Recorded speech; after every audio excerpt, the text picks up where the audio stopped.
जय हिंद। आज की इस वीडियो में कवर करेंगे रसिया और यूक्रेन में चल रही वॉर के बारे में। उससे पहले वीडियो को लाइक और चैनल को सब्सक्राइब कर लीजिए।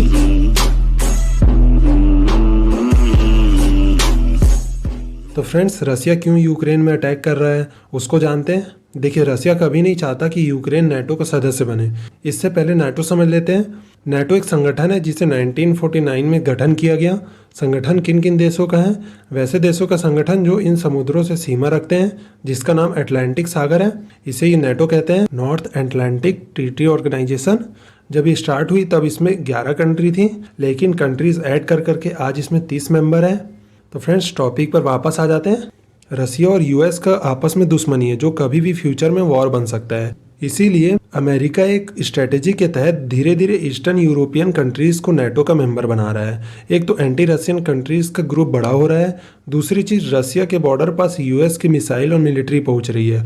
और यूक्रेन भी अगर मेंबर बन गया तो यूएस चाहे तो 1 से 2 मिनट में रसिया के खिलाफ अटैक लॉन्च कर सकता है। आप गौर करना, ये कभी भी नेपाल को नाटो का मेंबर नहीं बनाएंगे। ये उन कंट्रीज को नाटो का मेंबर बना रहे हैं जो रसिया के बॉर्डर के पास रहते हैं, चाहे वो कंट्रीज कितनी भी छोटी हो और वो नाटो के गाइडलाइंस फॉलो करती हो या ना हो। अब यूक्रेन है, यूक्रेन एलिजिबल ही नहीं है नाटो का सदस्य बनने के। यहाँ नाटो के गाइडलाइंस कहती है बॉर्डर डिस्प्यूट नहीं होनी चाहिए, लेकिन यूक्रेन को वो अपना मेंबर बनाने के लिए रेडी हैं। अब यूएस के प्रेसिडेंट बाइडेन ने कहा है कि हम ईस्टर्न यूरोप में अपने फोर्सेस भेजेंगे ताकि रसिया छोटे छोटे देशों में कब्जा न कर ले। उनकी सिक्योरिटी की बात है। अगर सच में इनको छोटे देशों की चिंता होती ना, तो ये अफगानिस्तान को रातों रात छोड़ के भाग नहीं आए होते। अब यहाँ रसिया अगर मैक्सिको, क्यूबा एंड कनाडा से ट्रीटी साइन कर लेता है और यूएस के बॉर्डर के पास जाके मिलिट्री बेसेस बनाने लगे, तो यूएस कभी ये बर्दाश्त नहीं करेगा। और यही बात रसिया ने भी कही है कि एग्रेशन आप लोग दिखा रहे हो।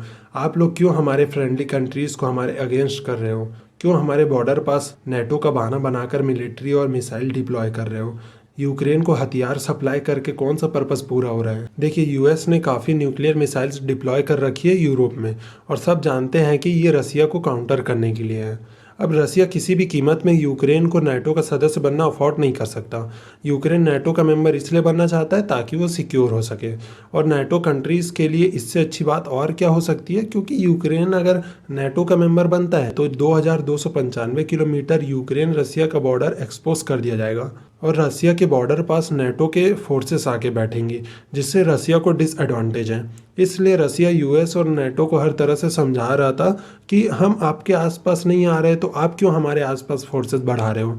देखिए, रसिया ने डिमांड्स रखी थी और कहा था कि डिमांड्स पूरी हो जाएगी तो वो अटैक नहीं करेंगे। पहली जो डिमांड्स थी कि नाटो जितनी भी मिलिट्री एक्टिविटीज़ ईस्टर्न यूरोप में कर रहा है उन सबको बंद कर दें और आसपास के देशों से हटा दें। दूसरी डिमांड्स यह थी कि यूक्रेन कभी भी नाटो का मेंबर नहीं बनेगा। तीसरी डिमांड्स यह थी कि यूएस की जितनी भी न्यूक्लियर मिसाइल्स यूरोप में हैं उसको डिसआर्म करें।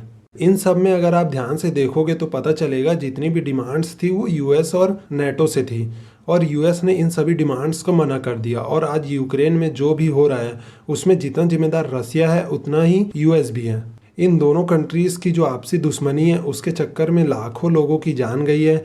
आपने सुना होगा कि रसिया ने कहा है हम यूक्रेन में कब्जा नहीं करेंगे, सिर्फ डीमिलिटराइजेशन करेंगे। और इन सब में, इस सिचुएशन में सभी कह रहे हैं कि यूएस के जो बाइडेन को बीच में आना चाहिए मदद के लिए। बाइडेन गलती कर रहे हैं, वो एक कमज़ोर राष्ट्रपति हैं।